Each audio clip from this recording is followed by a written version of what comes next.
Então, salve, salve família, estamos aqui começando mais um grupo de estudos, já liguei a live, não fiquem, né, só tá mostrando minha cara, então podem falar, ninguém vai nem saber quem é que tá falando, fiquem suave com isso.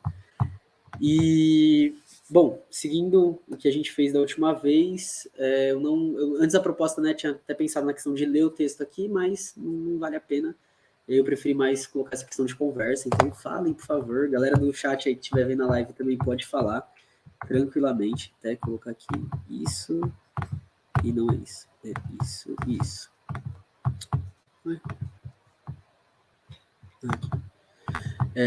Então eu separei um resuminho que eu sempre faço, né? Hoje trabalhando aí com Lenin, Estado da Revolução, esse livrinho massa, gostosinho, da Boitempo, salve, salve Boitempo, né? Vai que quiser fortalecer mais, pode mandar mais livro, a gente aceita.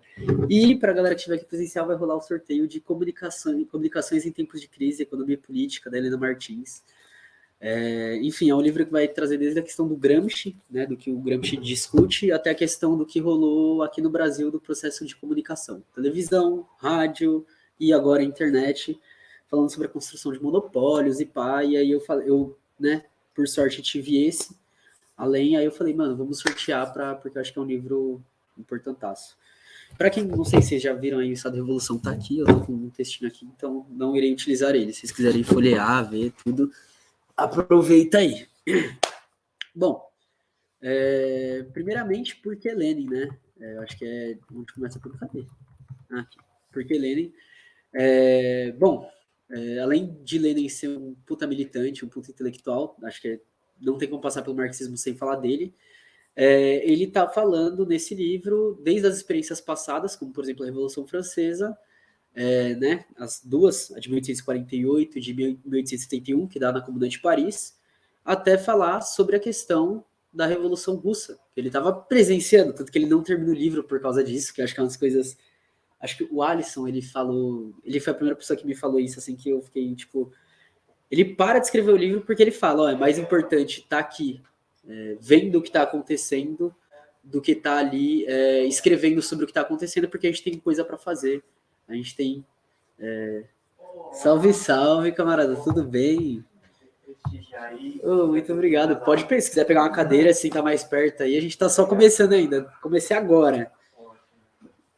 E aí ele, né, as partes que eu selecionei, o Lenin ele traz o Marx e o Engels, justamente porque é daí que ele parte para fazer o que ele vai trabalhar sobre o Estado, né? Ele não sai do nada, ele chega e fala, mano, ó, a gente tem o marxismo aqui e tal, e é isso que eu busquei trazer, o porquê dele utilizar a partir do marxismo para discutir Estado e a Revolução. E o que mais que eu escrevi aqui? Ele diferencia um pouco a leitura dos liberais no decorrer do texto, das partes escolhidas, e aí ele vai falar sobre conjuntura, sobre a revolução, até sobre a própria tomada do poder. O capítulo que a gente começa é o capítulo 1, a cidade de classes e o Estado, e ele abre justamente com a pergunta, com a frase, né? O Estado, um produto de caráter inconciliável das contradições de classe. Como, né, principalmente a galera próxima das sociais vai ver que a gente tem essa discussão do Estado de tipo, não, o Estado ele serve justamente para amenizar os conflitos, para resolver essas questões. Não, ele está lá ele é uma coisa além. E o Lenin, ele já abre, é um produto de caráter inconciliável das classes. Então, o Estado ele demonstra que não existe essa conciliação. Desde Marx, vão ter movimentos que vão se inspirar em outras lutas, que vão se inspirar em outros chefes, em outros teóricos, o que eu acho que é uma coisa muito interessante que o Lenin coloca, porque às vezes a gente teve, não sei se chegou aí na última aula de sociologia, o tema foi revolução dessa nossa aula, e a professora falou, não, porque o Lenin, ele vai lá e ele pega só Marx e ele trabalha só com Marx. O que ele fala é o que Marx fala. E aí, voltando nesse texto, ele, por exemplo, ele vai abordar 1848 a 1851, a primeira Revolução Francesa, né, desse sentido mais revolucionário, e ele olha e fala, a gente tem que voltar nessas lutas, voltar nessas disputas para discutir. Tanto que, no final desse curso, a gente vai trabalhar com o Clóvis Moura, que ele vai falar justamente sobre as rebeliões que aconteciam aqui no Brasil, muito antes de inspirações socialistas, marxistas, anarquistas chegarem aqui. Mas era simplesmente a revolta contra esse sistema de dominação, contra o que estava rolando. E a burguesia, lógico, sempre nessa tentativa de... sempre vai vir nessa tentativa de deturpar esses nomes e homenagear quem eles querem, né? Tanto que hoje a gente tem estátuas, praças, ruas, tudo com o nome dessa galera. E acaba que a gente acaba sendo derrotado tanto fisicamente, porque as revoluções muitas vezes dão ruim, quanto ideologicamente, porque a gente não consegue dar continuidade nisso que é resgatado. É que o livro está guardado, mas eu tô lendo Rebeliões da Senzala, e aí, sempre no final de quando ele está falando de alguma rebelião específica, ele coloca, e a partir de tal ponto a gente não tem mais dado, porque a galera que prendeu ou matou as pessoas simplesmente não produziu mais dados. A gente não consegue nem passar essas histórias para frente, diante de toda essa incapacidade mesmo, material, ideológica que existe. E aí o Lenin busca, portanto, e aí trazendo o termo que ele usa, que eu particularmente não gosto, não sei se é uma questão de tradução ou se ele realmente usava esse texto, que é o reestabelecimento da doutrina de Marx, do marxismo. Mais para frente, ainda nas partes que eu selecionei, ele vai discutir o que seria essa doutrina, né? Porque não é doutrina como muitas pessoas entendem, né? No sentido de ser algo não a ser seguido exatamente tudo, mas ele estabelece coisas muito amplas sobre isso. E ele pontua que, se a gente vai trabalhar com Marx e Engels, a gente precisa necessariamente se aprofundar no que Marx e Engels diziam. Tanto que ele vai trazer longas partes que eu transcrevi que eu trouxe a transcrição aqui, porque não tinha como ficar por fora. E ele fala qual a importância disso. Para a gente não cair na pessoa que ele mais bate, que é no kautskismo, né, no Kautsky, que é justamente quando entra nessa questão do revisionismo, de você pegar certos trechos, certas frases, tipo, Marx fala que a religião é o ópio do povo, então é isso que ele fala, é só isso que ele tem sobre religião. Ele chega e fala, não, a gente precisa realmente olhar para isso. Que é quando ele, não sei se vocês tiverem alguma coisa para falar, família, é só falar, tá? Que é conversa, né? E aí o Lenin, então, cita a origem da propriedade privada, do Estado, de Engels, que é o primeiro texto que abre essa discussão, onde ele vai falar, né? O Engels. E aqui é uma longa frase, desculpa até, eu não gosto disso, mas ele falou para não reduzir as frases da galera, eu não vou reduzir aqui, né? Senão fica, ele falou e dane-se. O Estado não é, pois, de modo nenhum, um poder que se impôs à sociedade de fora para dentro. Então, para ele, o Estado não vem de algo fora da sociedade que se formava.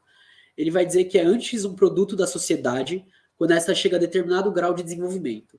É a confissão de que essa sociedade se enredou numa irremediável contradição com ela própria e está dividida por antagonismos inconciliáveis que não consegue conjurar. Então ele abre explicando que é um bagulho, a sociedade chegou em determinada fase, logo vai existir o Estado. Que é o que o Alisson fala, o Estado passa a existir a partir do capitalismo moderno. Ali que tem o Estado como Estado. Mas para que esses antagonismos, essas classes com interesses econômicos colidentes não se devorem, não se consumam, a sociedade numa luta estéril, faz-se necessário um poder colocado aparentemente por cima da sociedade, chamado a amortecer o choque e mantê-lo dentro dos limites da ordem. E esse poder nascido da sociedade, mas posto acima dela, se distanciando cada vez mais, é o Estado. Então ele ainda pontua essa questão de que não concilia, porém o Estado ele realmente tem o papel de amenizar a luta. Cheguei a falar, galera, a gente tem contradições, mas não vamos colocá-las aqui para a sociedade seguir. Resumindo, ele mantém a ordem. Que ordem? A ordem capitalista. É isso, a ordem burguesa. Exato. E essa é a grande armadilha do Estado, né? Às vezes, quando a gente vai discutir, a gente acaba olhando e falando, não colocando o Estado nesse sentido que ele é, mas é isso. Ele tá para manter a ordem burguesa. E até comentaram o Alisson aqui, realmente, né? O Alisson, ele vai nesse sentido bastante, exato. Eu ia até falar uma coisa. Ai, eu sou bem falada. Pode falar, é isso mesmo. Não, é porque tem uma das salas do Alisson, eu assisti algumas aulas dele online durante a pandemia, né? Aí ele fala da própria questão da Revolução Russa, né? Uma das críticas que ele faz é da ocupação do Estado pelo proletariado, porque tem muita gente que fala assim, tá bom, a gente quer o fim do Estado capitalista. Não é o fim do Estado capitalista, a gente quer o fim do Estado, porque só existe Estado capitalista, né? E aí ele fala que na Revolução Russa ele considera que uma das questões de não ter ido para frente e tal é isso, de serem mantido o Estado, né? Não destruído ele. Enfim. A ideia é ocupar para destruir, né? É isso. Inclusive, eu trouxe essa parte do Lenin justamente porque ele vai trazer a mudança do Marx do manifesto para, depois da Revolução Francesa de 1848, ele olha e fala, ó, Marx antes falava, ó, a gente tem que tomar o poder. Agora ele fala, a gente tem que destruir o Estado. E aí ele vai trazer os avanços dele, né?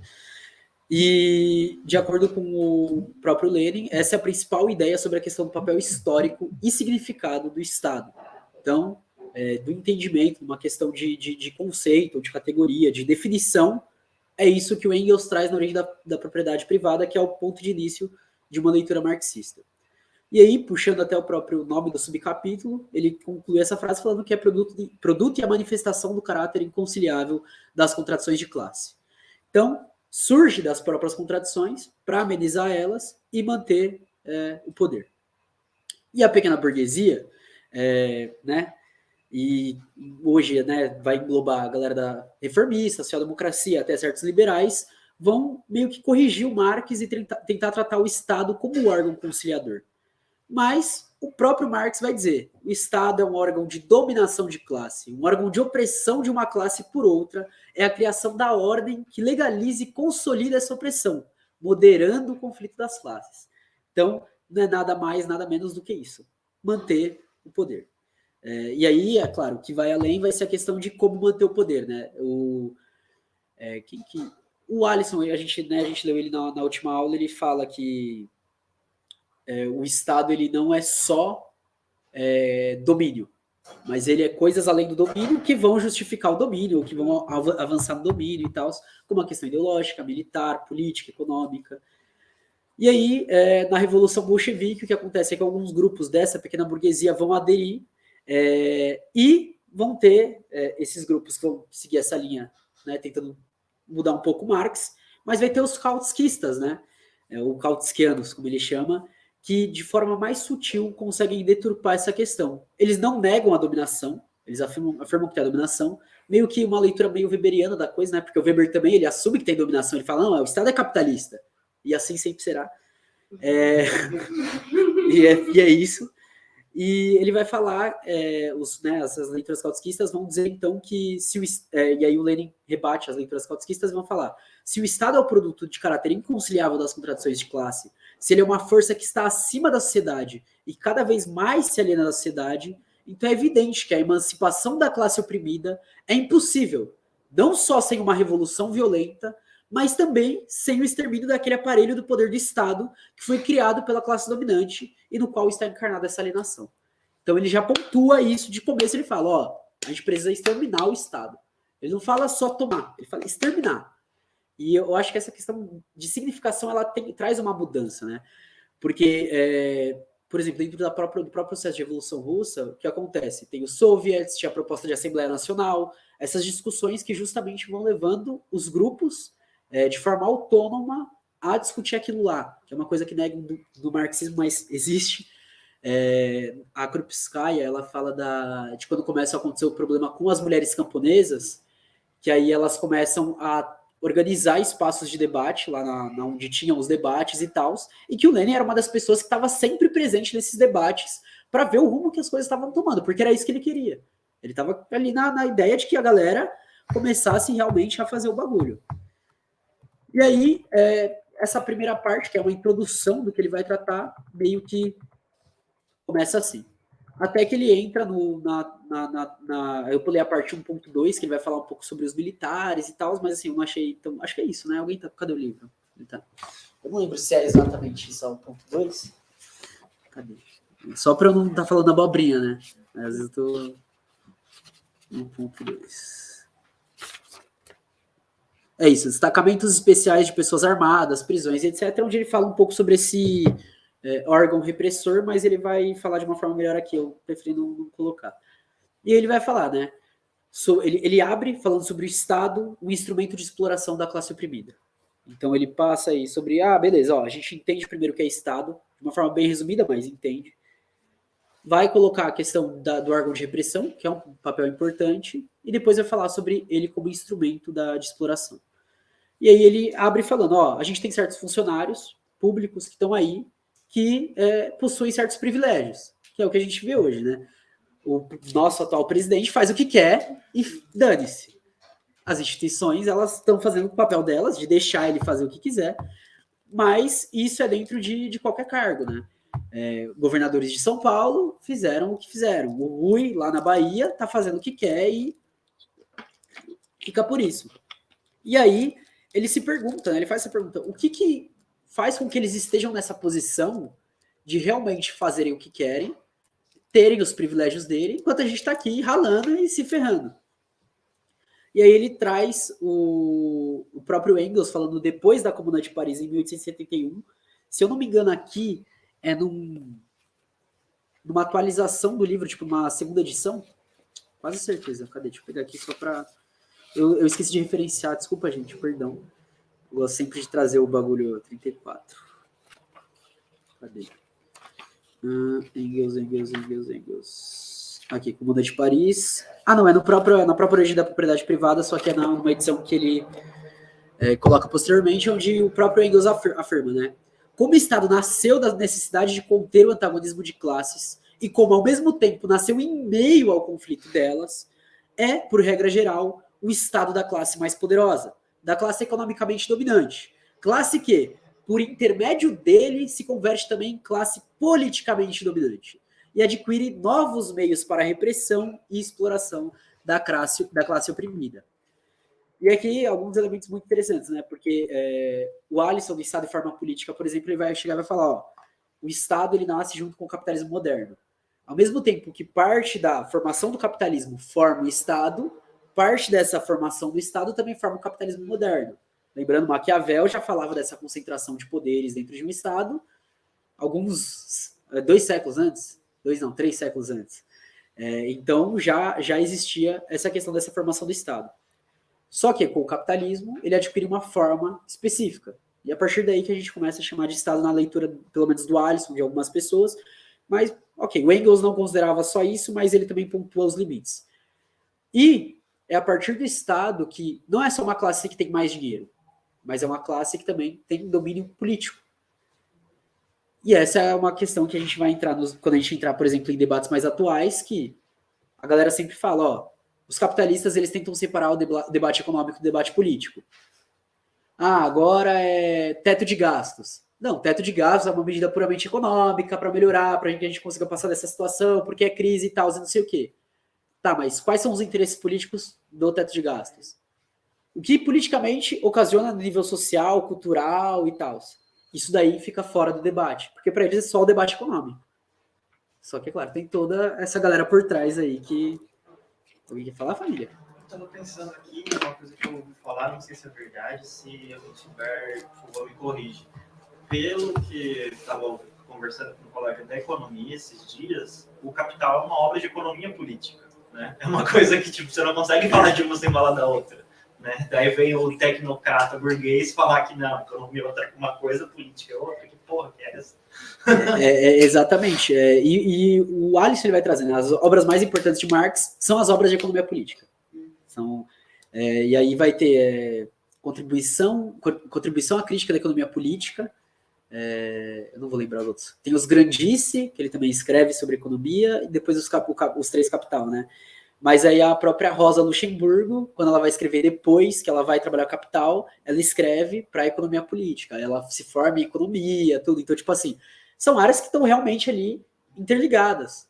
E se separar isso é você realmente querer reduzir uma questão para não resolver nada ou para maquiar alguma coisa que você quer passar. Eu, inclusive, coloquei aqui a relação à economia política. Bela pontuação, perfeita, é isso.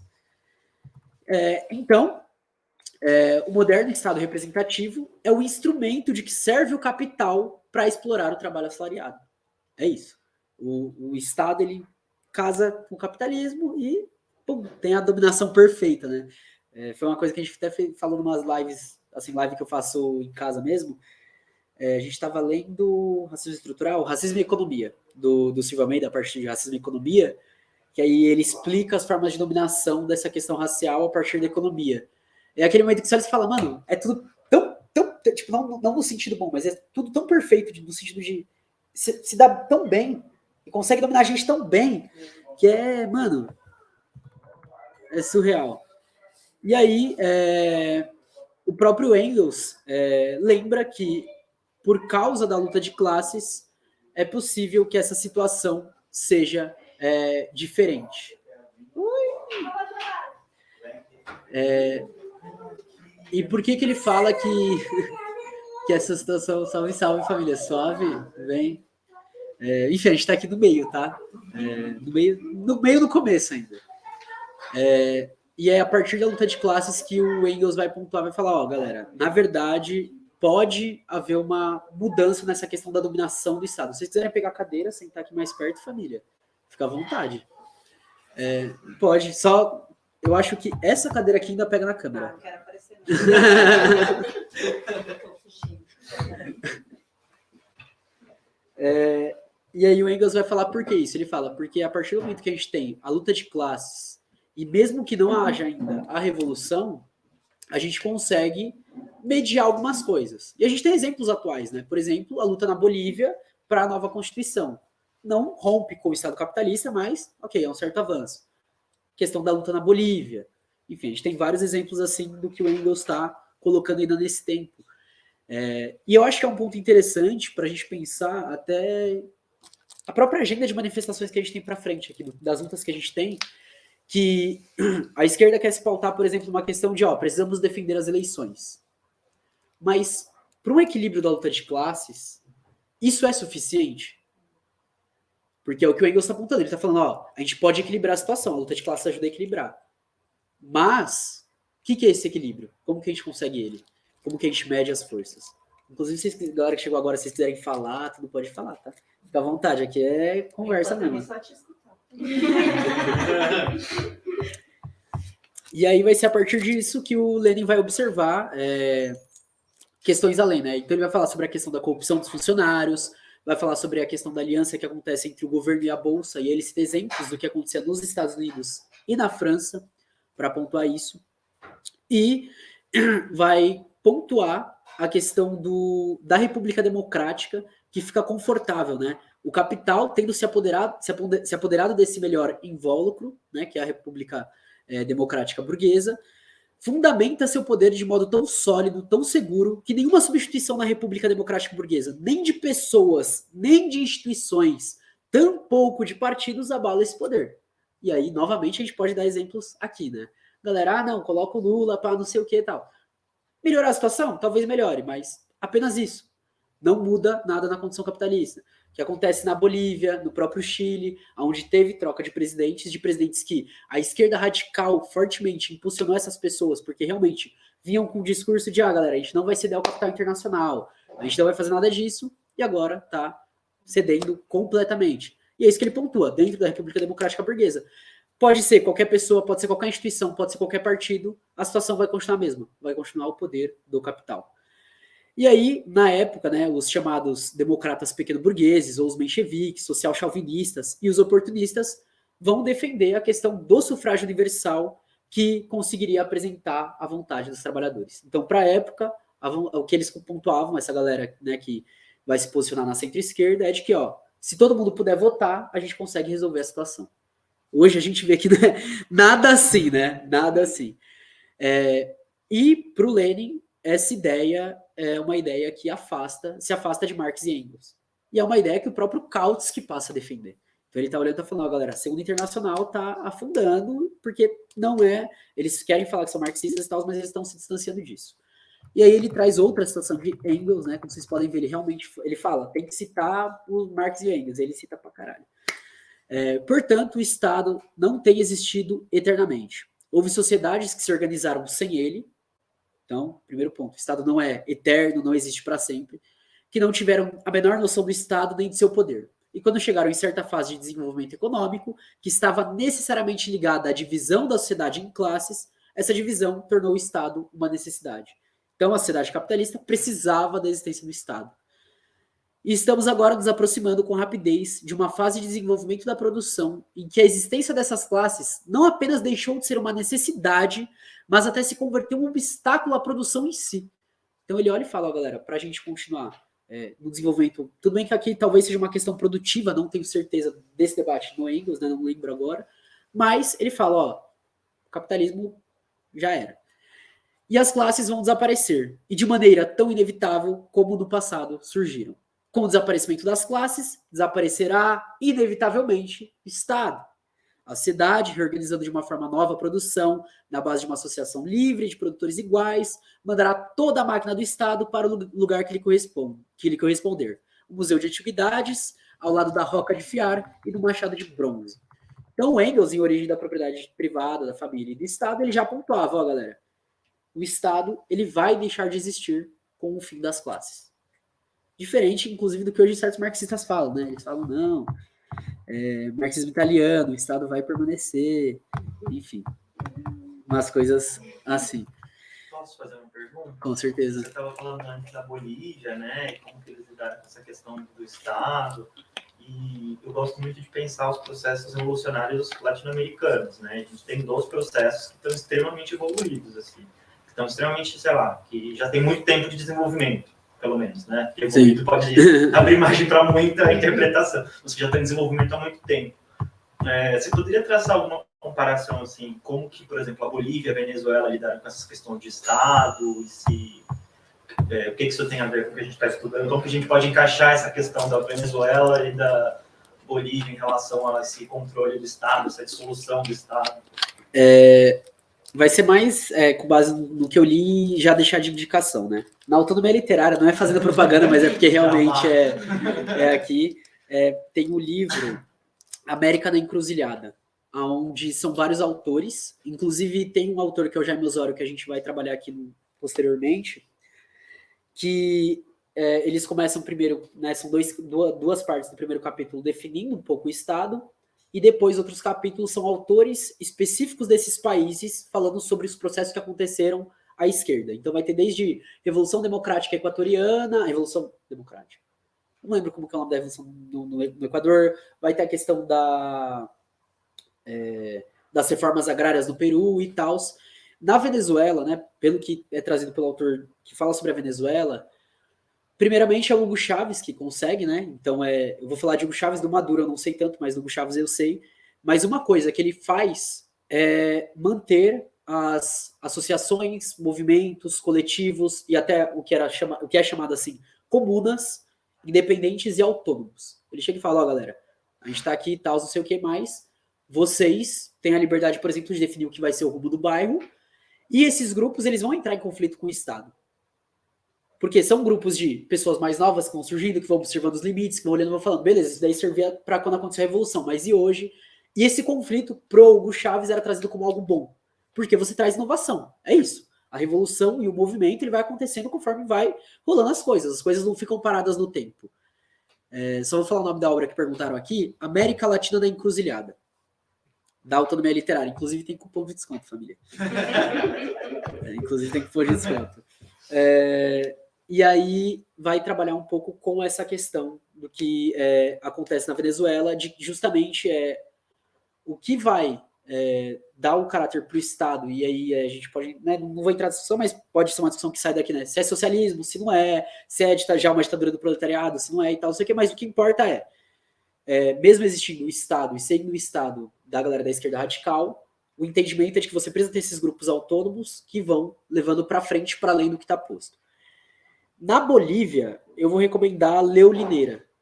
O Lineira ele escreve o que é a Revolução, e é uma coisa até que você vê, porque o que é a Revolução da Expressão Popular, inclusive, lá ele escreve antes dele ser visto do Evo Morales. E lá ele pontua, ele fala, ó, galera, só isso daqui não é socialismo, só isso daqui não é, e tal, não sei o que, papapá. Quando eles ascendem ao poder, você vê que o Lineira toma umas posições diferentes do que ele coloca como socialismo, porque ele realmente deve ter tido uma análise, tipo, ó, não dá para fazer o socialismo agora aqui na Bolívia, e pá, beleza. Só que eu acho que é uma boa medida você olhar, tipo, o que é escrito teoricamente, o que é feito na prática, para conseguir também ter essa percepção de, ó, inclusive, fazendo outra indicação da autonomia, tá saindo o livro Qual o Horizonte, do Lineira, onde ele discute justamente o processo de ruptura e democracia. Saiu já, para mostrar todo mundo salvo político. É verdade. Eu tava lá, pra você ver, eu tava trabalhando lá, né? Enfim, é isso. Aí, ó, falar pro Cauê, tá fazendo mó jabá aqui. E aí, como é que eu desci aqui um pouco? Aqui. E aí, o segundo capítulo, ele entra no, né, o nome, que dá o nome ao livro, que é o Estado e a Revolução, onde ele analisa a primeira parte da Revolução Francesa entre 1848 a 1851. E aí eu acho que é uma das grandes questões do que a Revolução Russa consegue fazer, que é uma leitura de movimentos que tem certa similaridade. Ele analisa a partir das similaridades o que acontece. Ele não vai analisar a partir de, lá você tinha tal grupo revolucionário e tal grupo revolucionário. Não, ele vai analisar, qual que era o Estado que estava dominando lá. Pum. Beleza. O que a gente tem aqui em 1917 na União Soviética, na Rússia, né? Ainda era a Rússia. O que a gente tem aqui. E a partir disso ele começa a trabalhar. E aí ele vai trazer novamente, citando, né? Porque ele já falou que tem que citar, ele traz a miséria da filosofia do Marx, onde ele argumenta que, no curso do seu desenvolvimento, a classe laboriosa, né, substituirá a antiga sociedade burguesa por uma associação que excluirá as classes e seu antagonismo. Então, deixa de existir essa contradição, esse conflito em específico, né? E não haverá mais poder político propriamente dito, já que o poder político é justamente o resumo oficial do antagonismo na sociedade burguesa. E isso já leva para uma questão, né? Beleza. Então, na tomada de poder, antes de destruir o Estado, a gente não está no socialismo, então. Por quê? Se o poder político... Salve, salve, Cauê! Tava fazendo jabá dos livros aqui agora há pouco, hein? Então, ele já coloca aqui... na verdade, é eu que estou colocando agora, né? A tomada de poder em si já pode ser colocada como socialismo. Entra a própria questão do Estado aqui na América Latina. Por quê? Se ainda existe poder político, a gente não rompeu com a sociedade burguesa.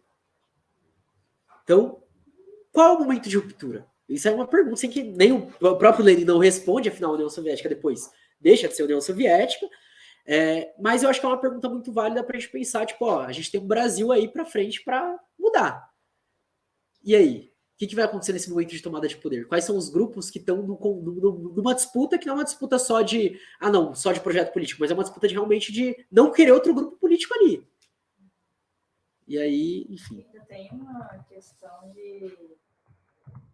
Muito difícil você definir isso dentro de um mundo capitalista, né? É isolado. E o pessoal fala assim, né? Quando querem atacar a Cuba, eles falam assim, Cuba, olha lá, vive na pobreza, na miséria, os carros são da década de 70, né? Mas é muito difícil você conseguir romper total, sendo que você... É isso, a gente querendo ou não, somos cada vez mais globalizados, dependemos mais uns dos outros, os meios de produção estão na mão de poucos, mas dominam o mundo inteiro. É difícil, a gente não chegou a ter esse exemplo, né? Acho que Lênin não conseguiu responder e a gente não conseguiu chegar nesse ponto porque a gente não, né, ainda não conseguiu romper totalmente, né? A gente ainda não existe uma revolução de Estado só. Exatamente. Então ainda tem essas questões que estão indefinidas até que se mude a realidade concreta. Olha o trabalho que a gente tem na mão, hein, família? Esse aqui é o momento que você fala, nossa, estamos fodidos. Mas, vamos lá. Perder a esperança jamais. E a continuação do que é dito pelo próprio Marx, né, é utilizado para método de comparação por Lenin. Ele vai pegar a miséria da filosofia e o Manifesto Comunista. São dois livros que são lançados praticamente quando irrompe 1848. Então ele pega esses dois antes para depois comparar com o que vem depois, né? Então ele vai trazer o manifesto. E aí o Marx diz: esboçando em linhas gerais as fases do desenvolvimento proletário, descrevemos a história da guerra civil, mais ou menos oculta na sociedade existente, então essa guerra que sempre existe, o tempo todo, até a hora em que essa guerra explode numa revolução aberta e o proletariado estabelece sua dominação pela derrubada violenta da burguesia. Vimos antes que a primeira fase da Revolução Operária é a elevação, e aí é um termo que o Lenin traduz, mas ele também coloca entre parênteses passagem, então elevação ou a passagem, do proletariado à classe dominante. E aqui que está a conquista da democracia.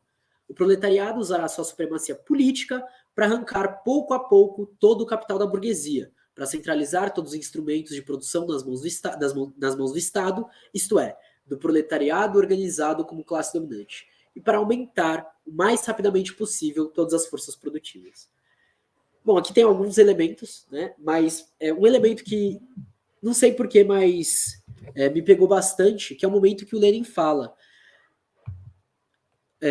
centralizar todos os instrumentos de produção nas mãos do Estado. E o que é o Estado? Todo o proletariado organizado como classe dominante. Isso rompe muito com uma visão que tem hoje de que vai ser um partido que vai ter esse poder político. Embora tenha as contradições da própria União Soviética, né, que a gente pode definir, Lenin realmente, às vezes, em certas questões, impediu e pá, não sei o quê, mas rapidinho, Taka, ô Taka, tô sem voz, ô Taka, tá aberta a porta? Não. Abre lá, por favor. Vamos lá. Valeu. Calma aí que chegou, gente, família. Enfim, voltando então para a questão, o proletariado organizado como classe, porque eu acho que é uma questão muito interessante até para a gente pensar que o próprio Hugo Chávez trazia. Ele trazia, a gente precisa desses movimentos autônomos o tempo todo avançando. Porque senão, se você concentra tudo na mão de um partido, as definições do partido vão definir o Estado, vão definir tudo que tiver concentrado ali. E essa é outra discussão que precisa passar para o Estado, ainda mais pensando, por exemplo, sei lá, Brasil, tamanho do Brasil, o número de grupos conflituosos que existe aqui no Brasil. Como que vai se dar isso? Como que vai ser essa complexidade? E o Lenin, ele avança, então, e ele fala, né? Aqui é a exposição de algo que é muitas vezes esquecido, que é justamente a ditadura do proletariado. Salve, salve, família. Se quiser pegar uma cadeira aí, sentar mais perto. Que é a ditadura do proletariado. E aí é outra discussão, enfim, mas eu lembro muito do Alisson, que ele fala, né?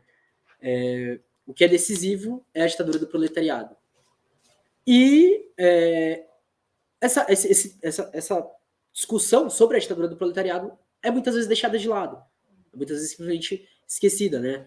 O próprio Lenin vai falar, né? De um lado a gente tem os reformistas e até alguns marxistas que vão ignorar essa discussão, enquanto do outro lado, alguns marxistas eles vão defender, só que não no sentido de uma democracia do povo, né? Mas no sentido de realmente uma ditadura. E aí, o Lenin, eu retomo aqui a citação, né, porque eu acho que enfim, tem que guardar isso. A ditadura do proletariado então, proletariado organizado como classe dominante. Então, a democracia do povo frente à ditadura burguesa, e aí tem a discussão do próprio Lenin em Democracia e Luta de Classes. Eu acho que é um livro que esclarece bastante coisa do pensamento do Lenin. E aí, se o proletariado precisa de um Estado, em primeiro lugar, e aqui citando diretamente Lenin, segundo Marx, o proletariado só precisa de um Estado em definhamento.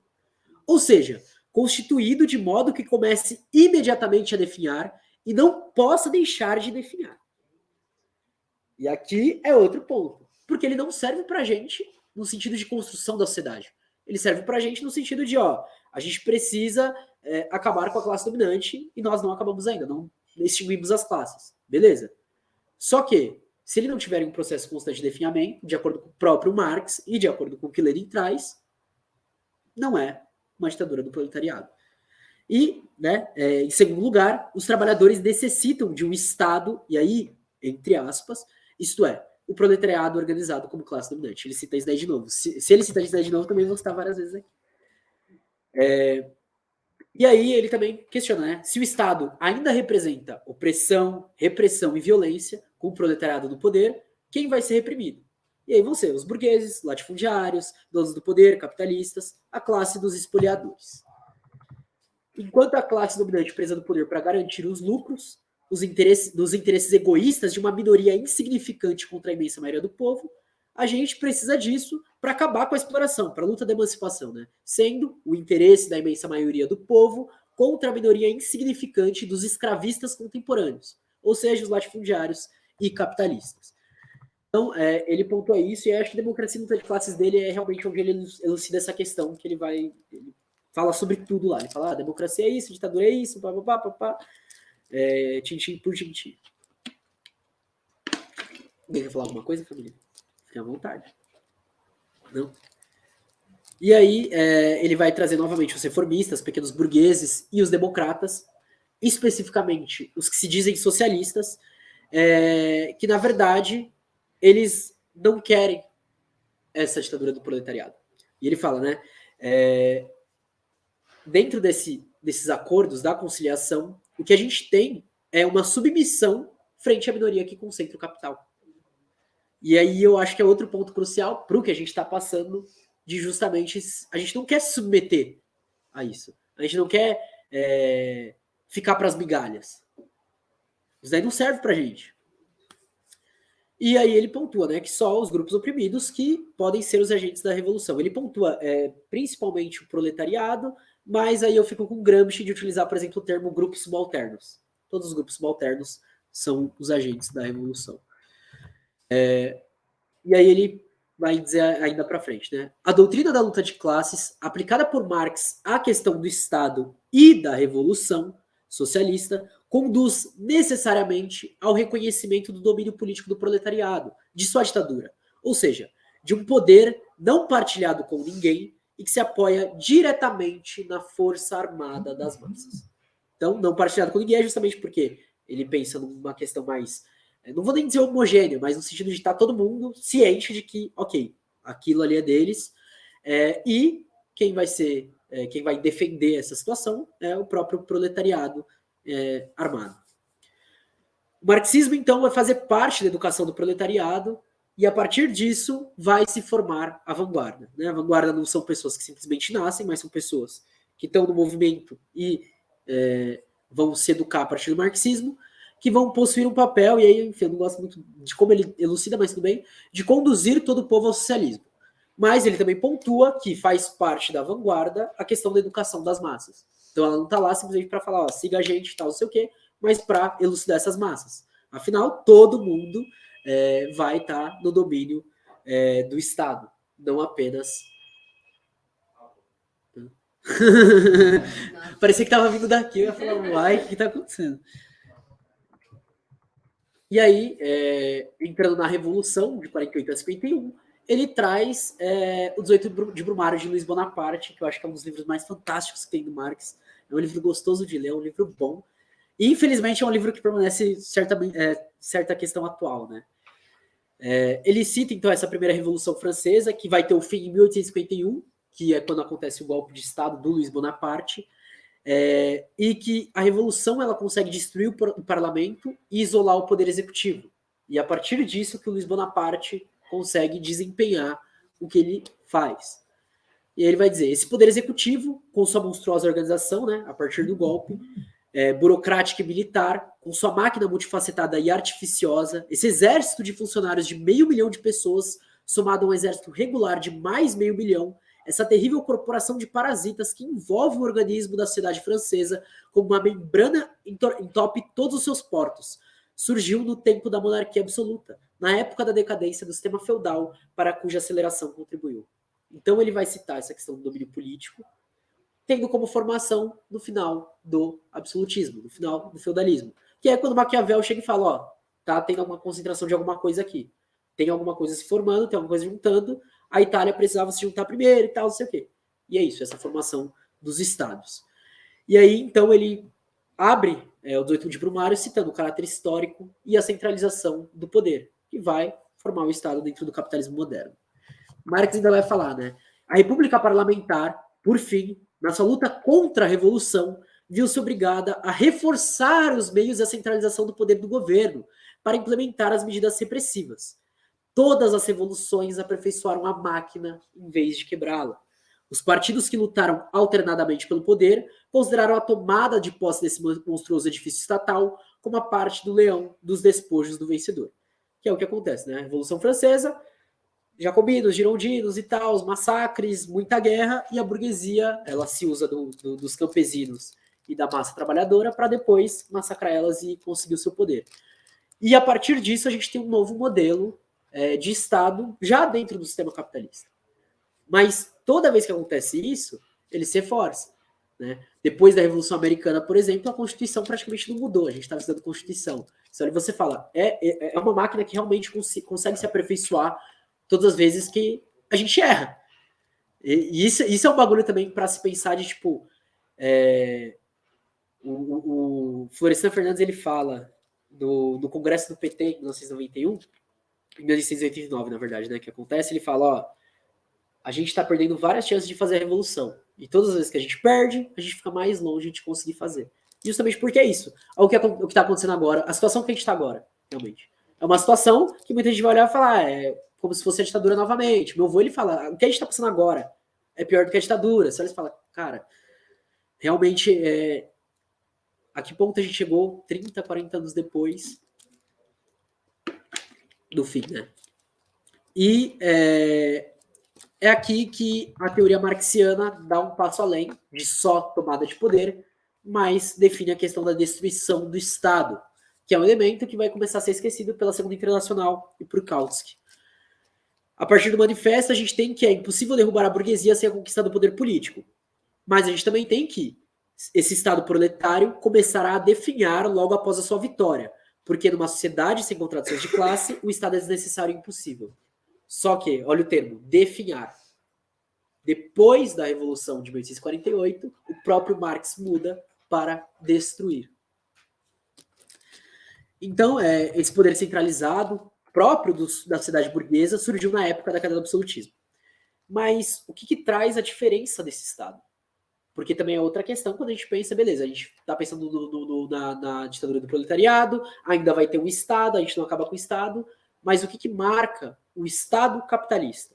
De acordo com Lenin, a burocracia e o exército permanente são parasitas ligados à sociedade pelas contradições gerados ligados pela sociedade burguesa e gerados pelas próprias contradições internas dela. E enquanto isso, a galera do Kautsky vai dizer que essa definição que o Lenin estava trazendo de destruição do Estado é uma visão anarquista. E eu achei importante citar isso, né, pra galera, inclusive a camarada fez essa pergunta para mim semana passada, né, a gente começou a trocar uma ideia justamente sobre essa questão de anarquistas e marxistas, qual a diferença realmente existente e tal, não sei o quê. E quando você vê em vários momentos, tem muitas semelhanças, como, por exemplo, o fim do Estado. Não é uma coisa só dos anarquistas, é uma coisa também que vem desde Marx. Enfim, ok. E aí, é importante também citar outra coisa que aí o Lenin coloca, que essa visão do Kautsky é uma visão que não vem por acaso, mas é uma visão que a social-democracia como um todo vai utilizar para aderir às guerras imperialistas. Eles vão utilizar a questão nacionalista para colocar e falar, não, galera, a gente não pode ser destruído e tal, não sei o quê, para isso. Então, a gente tem que as classes dominantes se utilizam tanto da burocracia para redistribuir o poder com os grupos, e nesse balaio aí entram também os grupos reformistas, que é o que a gente está vendo hoje. E aí é quando Lenin diz que cada vez que acontece isso, é o momento que mais claro se torna para as classes oprimidas, com o proletariado à frente, sua hostilidade irredutível em relação a toda a sociedade burguesa. E é um pouco do que a gente vê acontecendo, principalmente com movimentos que já eram organizados, não necessariamente movimentos marxistas e tal, mas movimentos organizados, que, com a chapa Lula-Alckmin, começam a direcionar suas críticas de forma mais ampla. Por exemplo, os movimentos que lutam contra o genocídio, contra o extermínio, contra tomada de terras, eles olham e falam, não, pera lá. E é isso que o Lenin está apontando. Ele fala, nesse momento é o momento de clarear essas ideias, é o momento de olhar e falar, não, o que está acontecendo aqui? Que conciliação é essa? Que parte é essa que a galera da esquerda está tomando? E aí, tomando a Revolução Russa, por exemplo, nesse momento que os menos mais revolucionários dos burgueses vão usar a própria máquina do Estado para se fortalecer. Que é o que acontece agora. Vamos defender as instituições. Não, galera, a gente precisa realmente do STF. Isso não é algo bom, de acordo com o próprio Lenin, né? Porque a gente está falando do aparelho de repressão, do aparelho que luta contra o povo. E aí, é nesse momento que a força dos grupos subalternos não pode ser concentrada em melhorar a máquina do Estado. A gente não tem que lutar para que, não, a gente realmente precisa de um STF justo. A gente precisa de mais leis e mais garantias e tal, não sei o quê. Não, a nossa luta é para a destruição do Estado. Não que não vá passar por isso, né? Não tem como a gente simplesmente chegar e falar, não, vou lá derrubar tudo e acabou. Não vai acontecer de uma hora para outra. Mas ele pontua aqui a questão estratégica, o horizonte tem que ser a destruição do Estado. Não adianta você olhar e falar, não, a gente tem que fortalecer o STF. Tá, mas e aí? O que é isso? O que vocês estão querendo trazer com isso? E aí,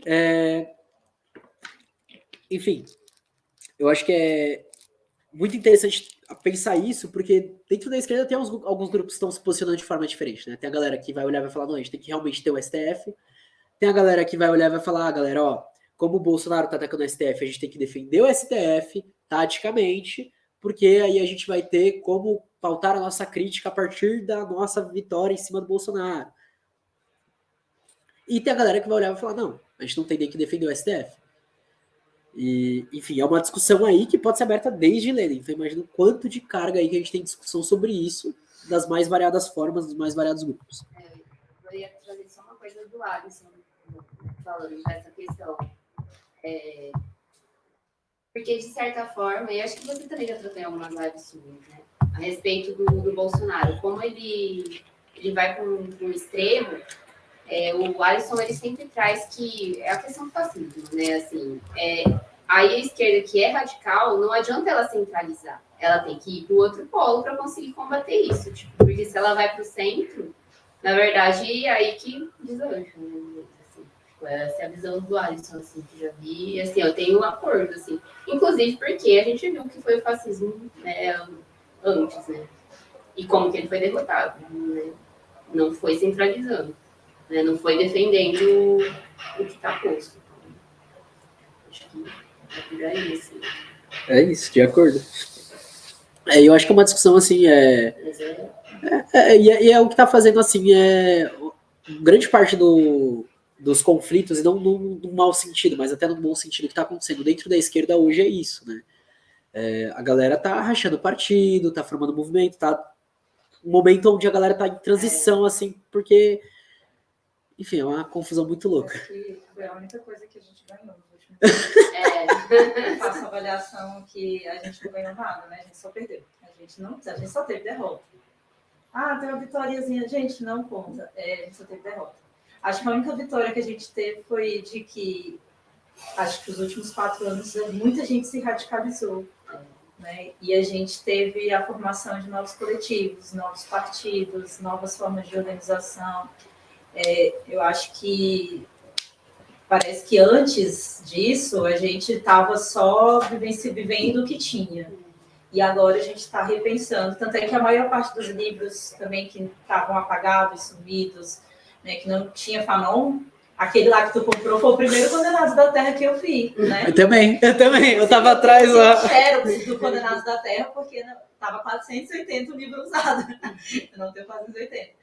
Então, assim, eu acho que a única ganho que a gente teve foi um debate, um conflito, que nem você fala, né? Mas um debate de ideias mais acirrado que está permitindo com que esse debate chegue a mais pessoas e que a gente consiga fazer mais síntese, inclusive pensando na nossa realidade, porque parece que antes a gente só estava consumindo, né, o conteúdo, né, marxista, mas não estava. Acho que agora parece que nos últimos anos foi que isso bombou, assim. Acho que com a pandemia e a questão do uso da internet como meio de comunicação principal fez com que isso se espalhasse mais. Então, para mim, a única avaliação que fala assim, não, os radicais apareceram. De fato, esses últimos anos tá.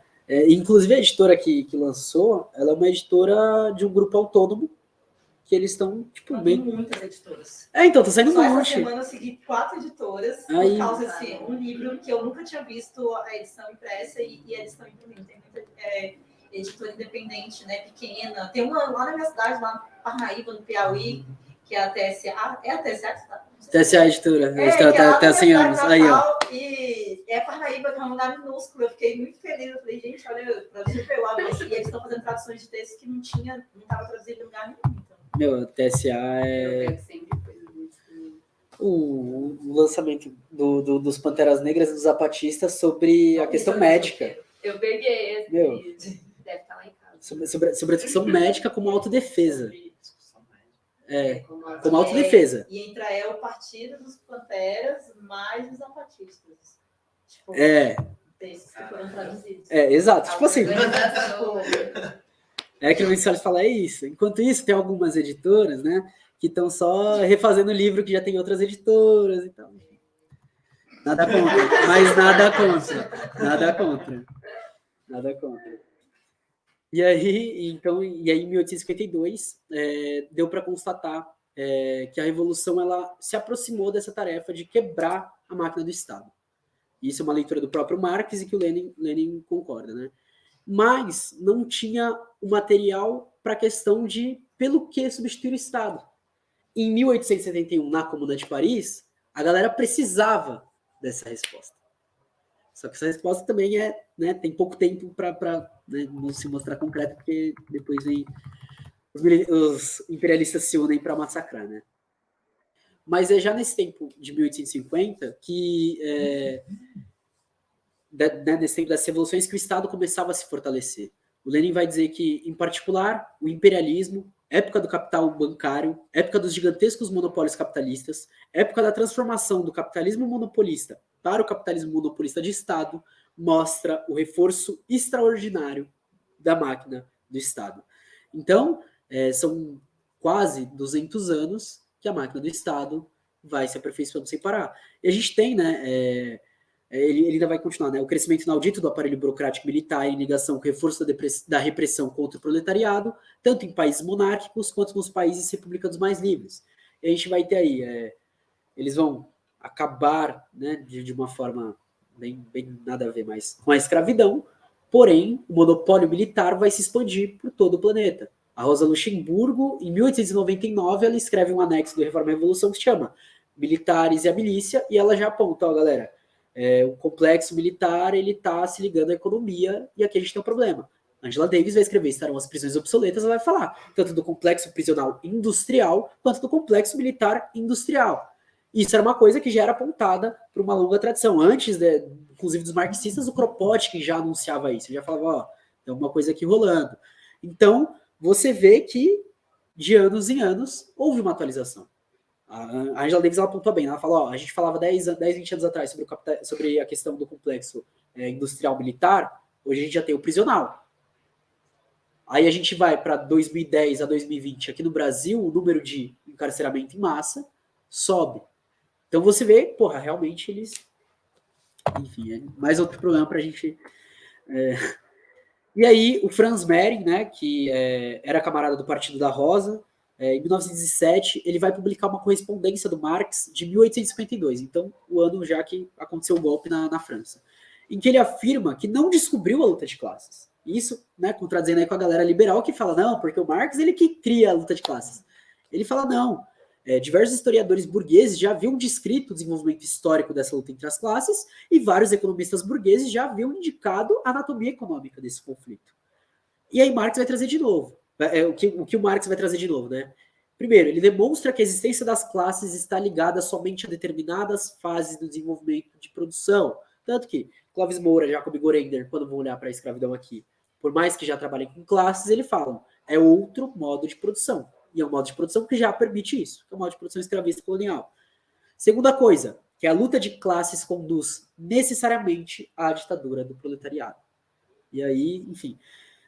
para quem quiser texto sobre isso, inclusive para as editoras aí que estão traduzindo, traduzam Etienne Balibar sobre a ditadura do proletariado, porque não tem a tradução, e é um livro que fala sobre isso. E o terceiro ponto, de que nessa ditadura, nada mais é do que a transição para a abolição de todas as classes para uma sociedade sem classes. Logo também para uma sociedade sem Estado. E aí é a diferença, então, do que existia Marx no Manifesto, que falava só sobre tomada e definhamento, para o Marx posterior ao Manifesto. E que ele vai trazer o elemento central para os estudos marxistas, né? E que, de acordo com Lenin, não basta apenas a luta de classes para ser marxista. Então, só trabalhar com luta de classes não é ser marxista para o Lenin. Só é marxista aquele que expande o reconhecimento da luta de classes até o reconhecimento da ditadura do proletariado. Enfim, já está acabando, mas daqui a pouco eu vou falar uma coisa sobre a ditadura do proletariado em específico, porque a ditadura do proletariado não é uma coisa só. E isso é outra coisa que tem que ser debatida também entre a esquerda. E nesse momento o Estado é realmente democrático. Ele vai assumir uma maneira nova. E também é ditatorial de uma maneira nova, contra a burguesia. E aí a frase que ele encerra essa parte é: as formas dos Estados burgueses são extraordinariamente variadas, mas sua essência é apenas uma. Em última análise, todos esses estados são, de uma maneira ou de outra, obrigatoriamente uma ditadura da burguesia. Então, independente da forma política, Estados Unidos, Brasil, Inglaterra, todo mundo capitalista. A transição do capitalismo para o comunismo, está claro, não pode deixar de dar enorme profusão à variedade de formas políticas, mas sua essência será inevitavelmente uma só, ditadura do proletariado. E eu acho da hora que ele encerra com isso, porque é isso, né? A discussão que a gente faz aqui sobre Estado e sobre ruptura é justamente o entendimento de que, ó, galera, beleza, eu concordo que tem que ter a ditadura do proletariado e tal, não sei o que, papapá. Só que eu, por exemplo, não concordo com a questão de ser um partido que esteja à frente desse aparato. E aí, ele pontua. É possível, na verdade não é só possível, como vai acontecer, uma enorme profusão e uma variedade de formas políticas. E isso a gente só vai descobrir com o movimento, né? O Hugo Chávez, ele define uma coisa, beleza. Na Bolívia, a construção ela se dá de forma diferente. Aqui não vai ser diferente, vai ser diferente, quer dizer, vai ser diferente, mas não vai ser diferente do que acontece nos outros lugares, que também é diferente, né? E é isso que eu tinha para hoje.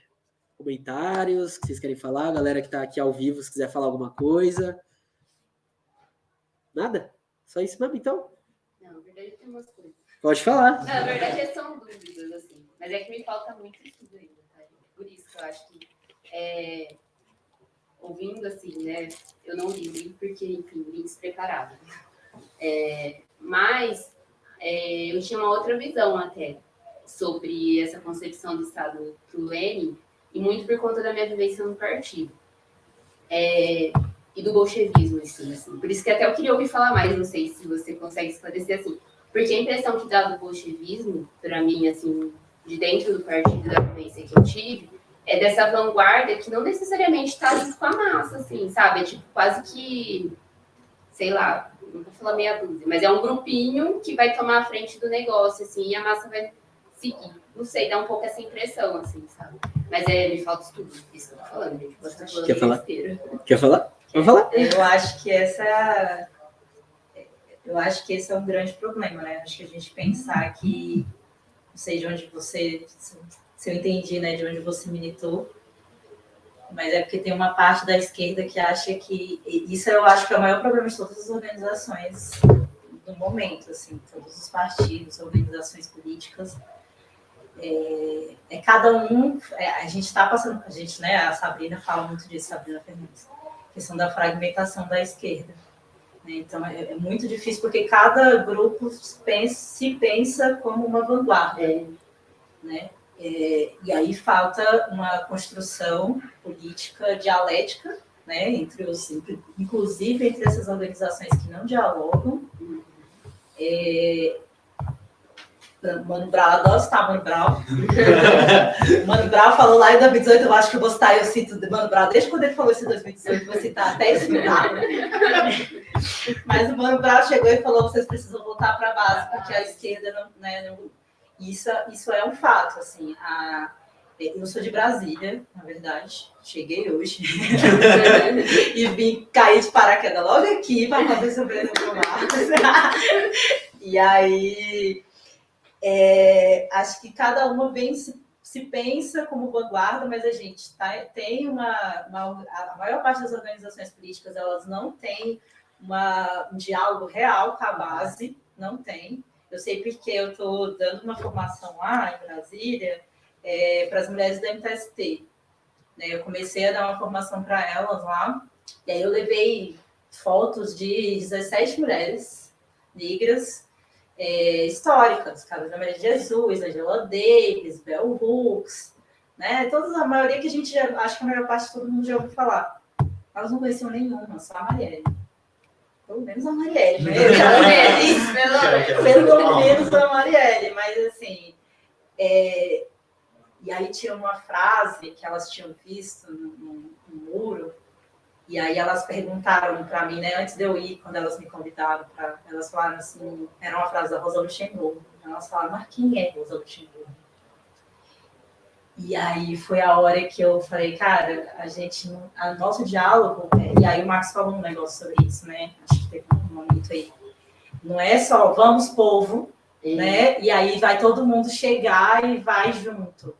ele fala, né, a Lane fala sobre a questão que as massas precisam estar formadas politicamente. Você precisa ter o consentimento real delas, não um consentimento superficial. Então, por isso que no Brasil eu acredito que é tão difícil a gente conseguir. Eu acredito que a gente está muito longe de um processo revolucionário, muito. E a gente está muito longe de um processo revolucionário porque as massas não têm formação política, né?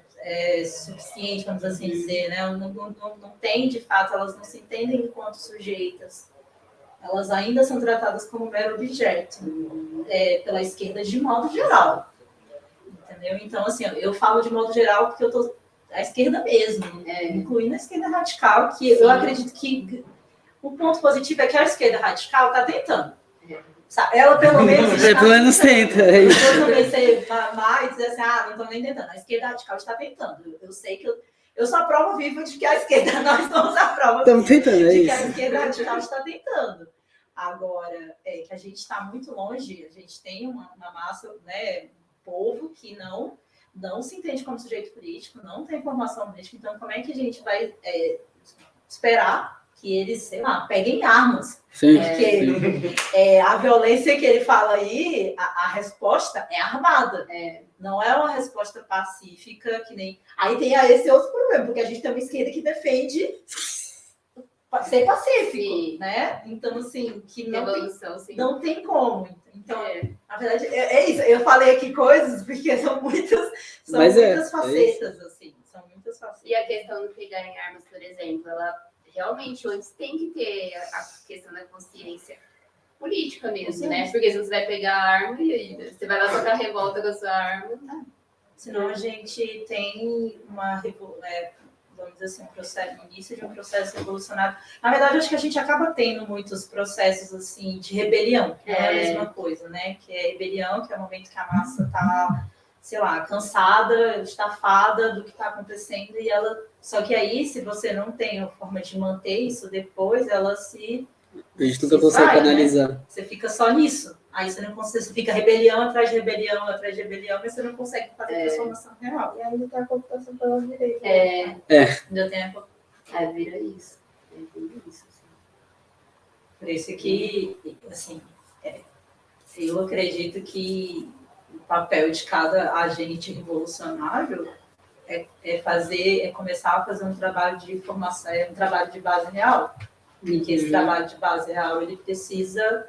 É óbvio, você não vai, né, Parte das Panteras Negras está aí para provar que você não vai querer ensinar uma pessoa com fome, né? Mas você precisa fazer essa parte e também precisa fazer a outra. Não dá para você, inclusive, se utilizar desse discurso de fui lá, dei um prato de comida, fiz trabalho de base, a base já está preparada. A base precisa passar por um processo de formação. Não também que a gente vai lá, vamos salvar todo mundo. Não, mas assim, o diálogo é necessário. A gente mesmo precisa ainda de muito trabalho dentro da gente. Real. A questão é que eu acho que assim, que também tem esse negócio, né? Eu não sei se acho que você falou assim, eu não tenho tanta leitura. Gente, ninguém tem tanta leitura. Cada vez que você acha que você está lendo, falta tanto livro aí. Gente, você lê e aí você fala, não li aquele, aí alguém cita um livro, sabe? Você fala assim, eu não sei nada do que essa pessoa está falando. A gente nunca vai ter uma preparação total, assim, sabe? Eu acho que a gente precisa, inclusive, entender que o pouco que a gente sabe pode ser transmitido para outra pessoa, porque esse é um processo de formação política e de um trabalho de base que precisa ser feito, né? Então, nunca a gente vai conseguir ler. A gente não tem o tempo que Marx tinha.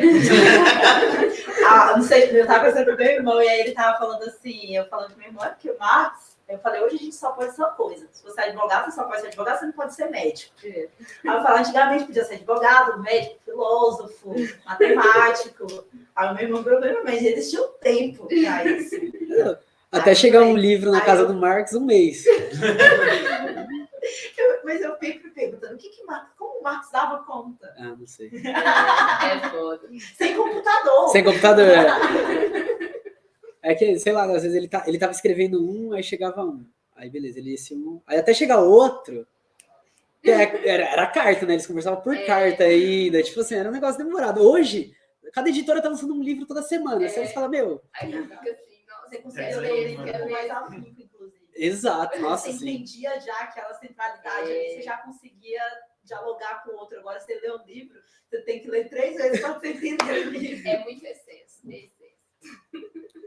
Mas sobre o bolchevismo, e aí é uma questão que, assim, alguns partidos, não só do Brasil, né, mas de modo geral, eu acho que não acabaram captando por causa do que o bolchevismo acaba se tornando, né, porque ele deixa de se tornar uma questão de uma prática revolucionária e se torna uma identidade, um símbolo.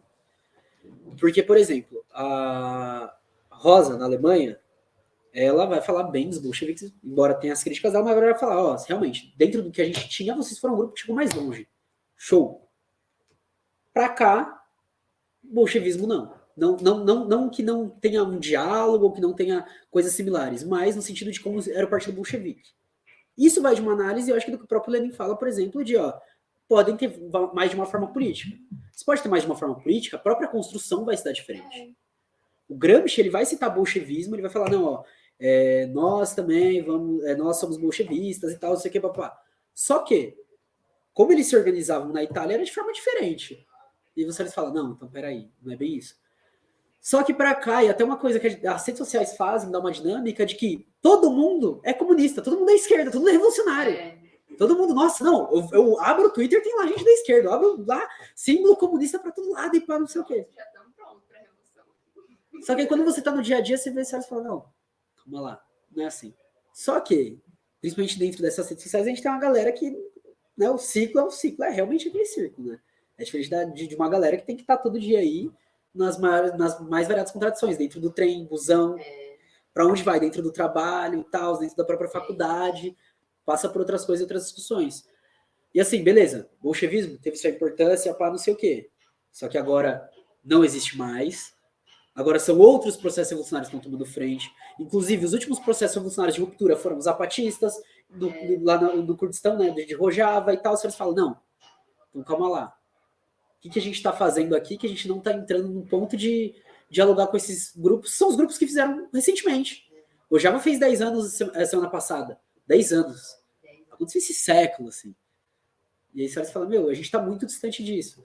E aí tem as próprias questões da esquerda que a Nádia falou de uma forma, é isso. E aí é de recuperar, ao mesmo tempo que recupera o que já foi dito, de atualizar, né? O Lenin, ele faz isso, ele pega Marx e Engels não para ficar em Marx e Engels, mas para ir para além de Marx e Engels. O Gramsci vai voltar para Lenin para ir para além de Lenin. E a gente tem que olhar para tudo isso, para olhar e falar, beleza. Por exemplo, a trajetória do curso. A gente começa discutindo o que alguns autores falam sobre Marx e Engels e tal. No final, a gente vai estar discutindo Clóvis Florestan e Sabrina Fernandes. Pensadores atuais que pensam a sociedade brasileira de uma forma mais recente, que olham para ela não só no momento do que ela foi, do que ela é agora, mas do que ela foi e de como ela se forma. Aí que a gente... Mas eu acho que muito do partido, assim, pelo menos a experiência que eu tive, do que eu observo também, assim, falta isso, né? E ficar muito preso ali na Revolução Russa, aquela coisa assim. E uma outra coisa, realmente não tem espaço para o trabalho de base. E aí eu inclusive, rompi com o partido muito pela questão institucional, porque eu percebi, nós somos em poucos mesmo. Os partidos normalmente não têm muito militância mesmo, muito braço. Perguntar, mas qual era aquela? Calma aí.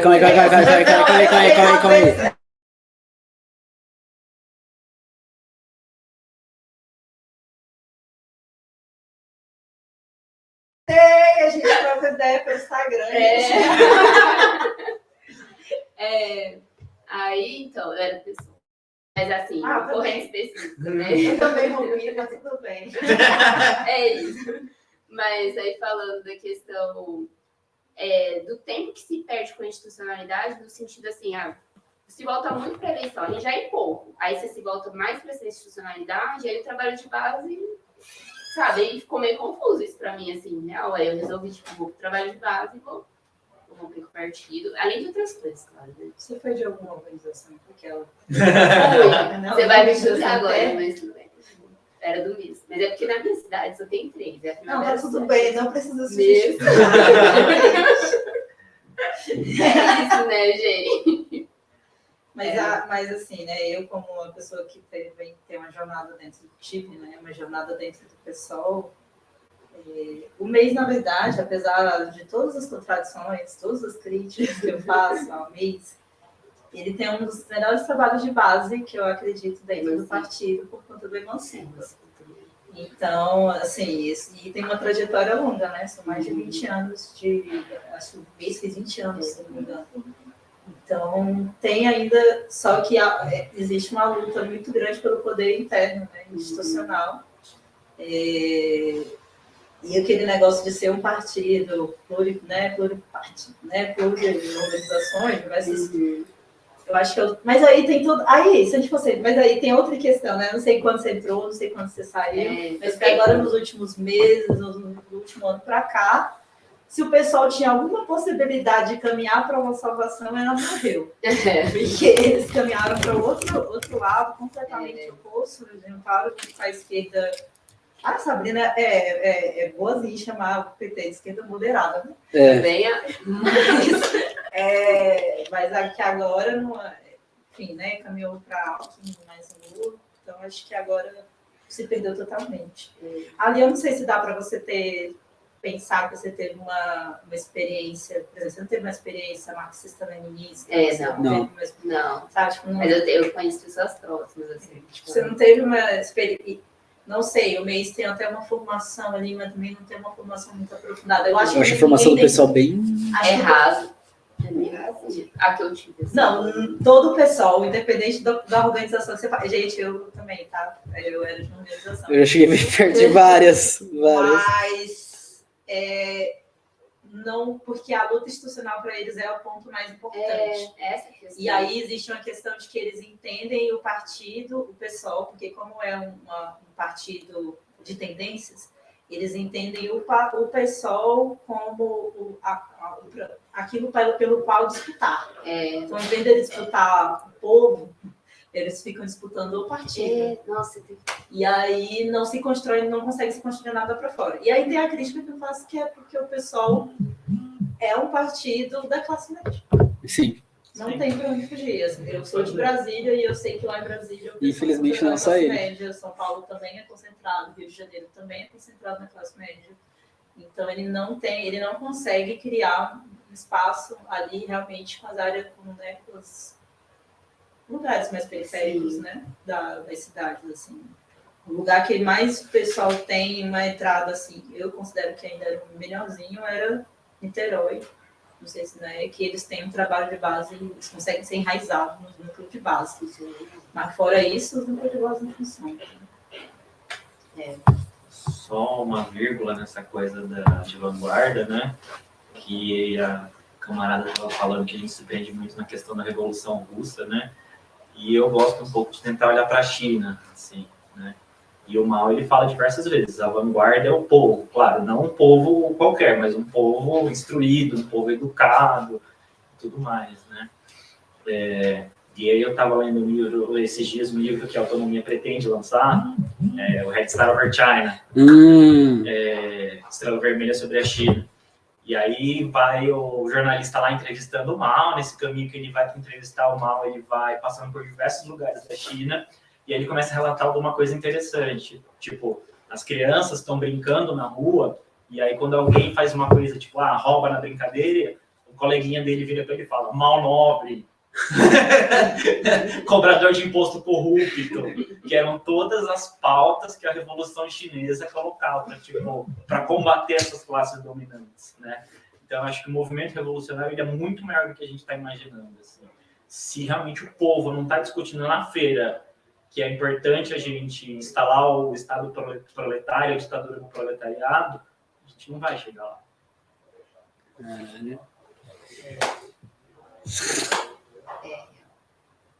É isso. Bom, família, eu vou encerrar a live aqui porque tem um sorteio para fazer também, tá? Então, para a galera da live, até mais. Muito obrigado aí. Deixa eu encerrar.